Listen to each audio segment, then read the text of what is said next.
안녕하세요. 옛것을 익혀 새로움을 아는 옹고지신입니다. 오늘은 사마천의 사기, 그 중에서도 대원열전을 통해 한나라의 탐험과 정복, 그리고 그 이면에 숨겨진 거대한 역사의 전환점을 이야기해 보겠습니다.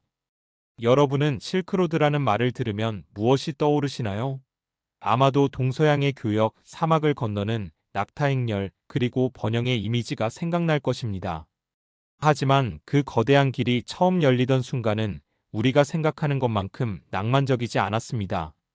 그 시작점에는 한 남자의 처절한 탐험과 한 제국의 무모한 집착, 그리고 수많은 이들의 피와 땀이 있었습니다.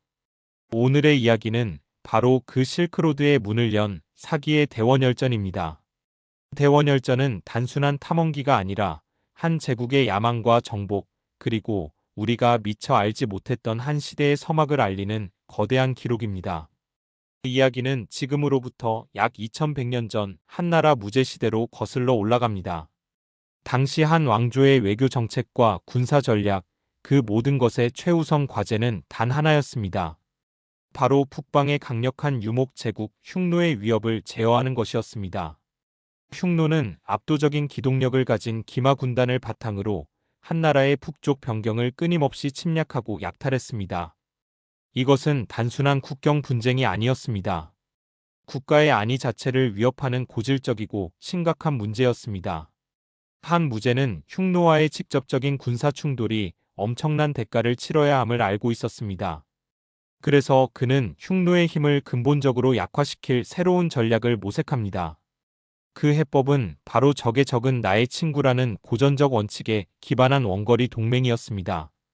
한 무제의 시선은 서쪽으로 향했습니다. 그곳엔 월지라는 부족이 있었죠. 월지는 본래 흉노에게 참패하여 고향을 떠나 서쪽으로 밀려난 이들이었습니다. 특히 흉노의 선우가 월지 왕의 두개골로 술잔을 만들었다는 끔찍한 일화는 월지족에게 흉노에 대한 깊은 원한을 심어주었을 것입니다. 무제는 바로 이 원한을 동력 삼아 월지와 군사동맹을 맺고 흉노의 동쪽과 서쪽을 동시에 공격하는 거대한 양면 협공 포위망을 구축하고자 했습니다. 이 불가능에 가까운 임무에 자원한 인물이 바로 오늘의 주인공 장건입니다. 그는 100여 명의 사절단을 이끌고 미지의 땅으로 향했지만 국경을 넘자마자 흉노에게 사로잡히고 맙니다. 그리고 무려 10년. 장건은 흉노 땅에 억류되어 그곳에 여인과 혼인하고 자식까지 두며 평범한 삶을 사는 듯 했습니다. 하지만 그의 가슴 속에는 단 하나 황제의 임무가 남아 있었습니다. 그는 10년 내내 황제의 사절임을 증명하는 신표 지절을 결코 몸에서 놓지 않았습니다. 10년이 지나 흉노의 감시가 소홀해진 틈을 타 장건은 마침내 탈출에 성공합니다. 놀랍게도 그는 고국인 한나라가 아닌 자신의 임무를 완수하기 위해 서쪽으로, 더 서쪽으로 향했습니다. 그는 흉노의 추격을 피해 수십 일을 달려 마침내 오늘날 우즈베키스탄의 동쪽 끝에 있는 페르가나 분지에 위치한 대원국에 도착합니다. 대원국 사람들은 먼 동쪽의 한나라에서 온 사신을 크게 환대했습니다. 그들은 한나라의 부유함에 대해 익히 들어왔고 교류하기를 원했기 때문입니다. 대원국은 장건에게 월지까지 갈 수 있도록 안내인과 통역을 붙여주었습니다. 장건은 대원의 도움으로 마침내 월지국에 도착합니다. 10년이 넘는 고난의 결실을 맺는 순간이었죠. 하지만 그는 외교적 현실의 차가운 벽에 부딪힙니다. 그가 만난 월지족은 더 이상 과거의 원한에 불타는 복수자들이 아니었습니다. 그들은 이미 오늘날 타지키스탄, 키르키즈스탄 지역에 해당하는 박트리아의 비옥한 땅에 정착하여 풍요롭고 평화로운 삶을 누리고 있었습니다. 월지의 지도자들에게 흉노에 대한 과거의 원한은 현재의 평화를 깨면서까지 감수할 위험이 아니었습니다. 한나라의 절박한 군사동맹 제안은 그렇게 냉담하게 거절되었습니다. 임무에 실패한 장건은 다시 귀국길에 오릅니다. 하지만 돌아오는 길 역시 순탄치 않았죠. 그는 또다시 흉노에게 붙잡혀 1년여를 억류됩니다. 흉노의 내란을 틈타 탈출한 그가 마침내 장안성으로 돌아왔을 때 시간은 13년이 흘러 있었습니다. 출발 당시 100여 명에 달했던 사절단 중 살아서 돌아온 사람은 장건과 그의 충실한 노비간보 단 2사람뿐이었습니다. 표면적으로 장건의 임무는 완벽한 실패였습니다. 주된 목표였던 월지와의 군사 동맹은 성사되지 못했으니까요. 하지만 무제는 장건을 높이 치하합니다. 왜였을까요? 장건이 가져온 정보 때문이었습니다. 그는 13년간의 여정을 통해 서역의 수많은 나라들에 대한 지리, 풍속, 산물, 군사력에 대한 방대한 정보를 수집해왔습니다. 이 정보는 그때까지 중국 중심의 세계관에 갇혀있던 한나라의 눈을 뜨게 했습니다. 서쪽 너머에 또 다른 문명 세계가 존재한다는 사실을 알게 된 것입니다.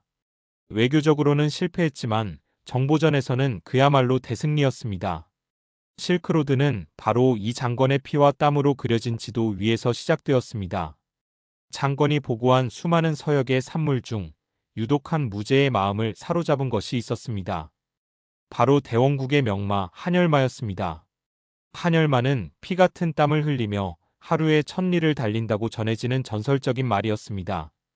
흉노 기병대의 기동력에 오랫동안 고통받았던 무제에게 이 한열마는 군사적 우위를 확보할 수 있는 결정적 자산으로 보였습니다. 하지만 그뿐만이 아니었습니다. 무제는 이 말을 신성한 천마의 후손으로 여겼고 이를 얻는 것을 하늘의 뜻을 증명하고 황제의 절대 권력을 과시하는 상징으로 생각했습니다.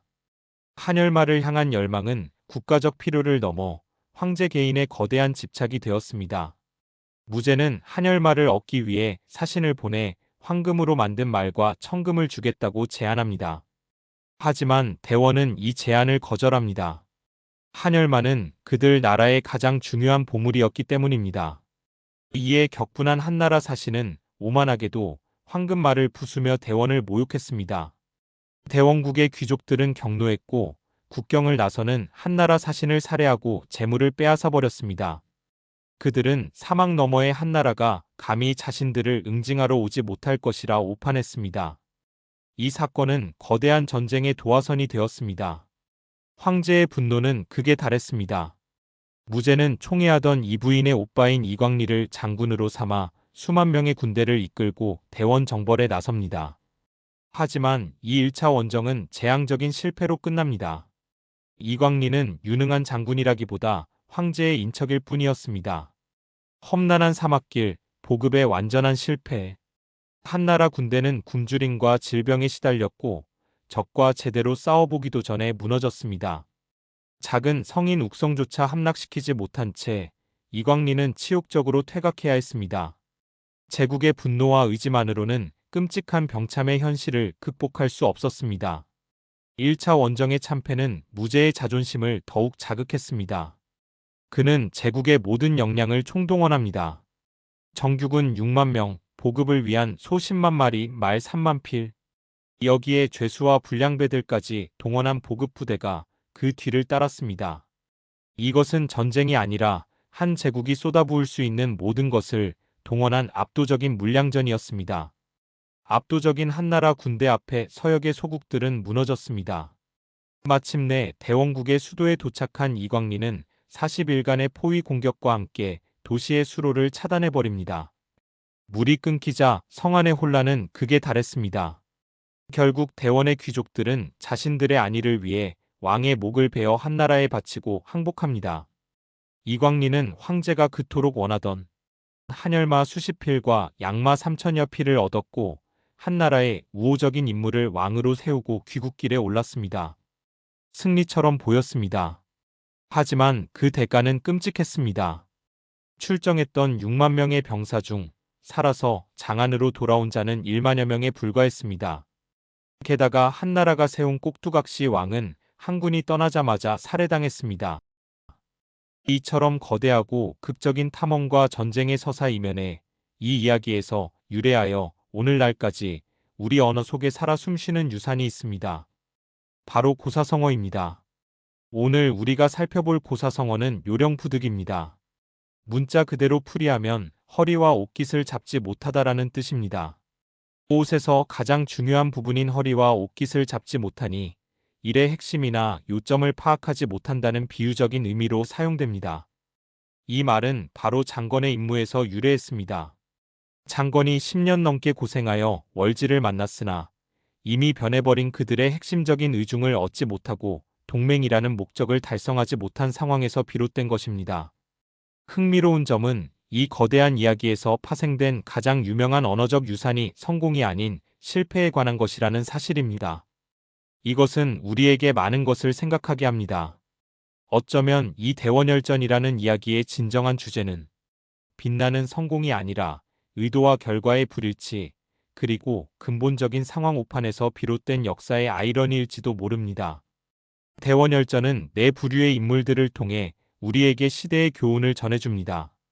불굴의 탐험가 장권, 비정과 집착에 군주한 무제, 황제의 의지를 수행하는 도구였던 이광리, 그리고 현실주의와 오판 사이의 서역 지도자들입니다. 장권은 이 이야기의 도덕적 중심축입니다.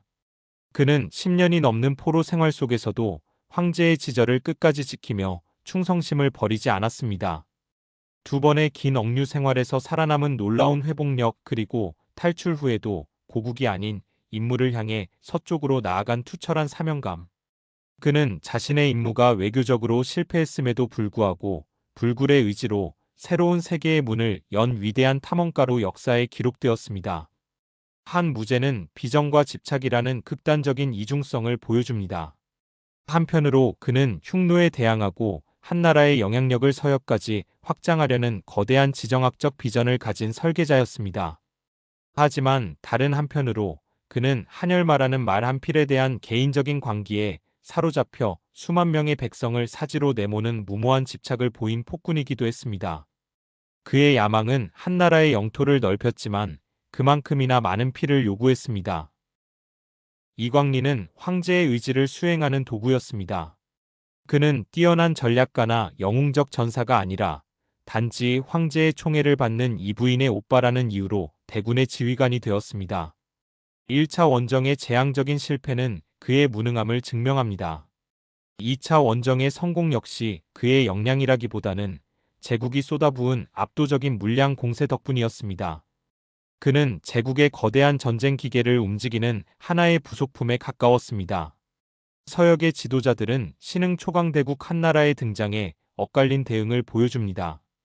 월지의 지도자들은 현실주의자였습니다. 그들은 과거의 복수심보다 현재의 백성들의 평화와 번영을 우선시했습니다. 그들의 결정은 합리적이었고 값비싼 분쟁을 피하는 지혜를 보여주었습니다.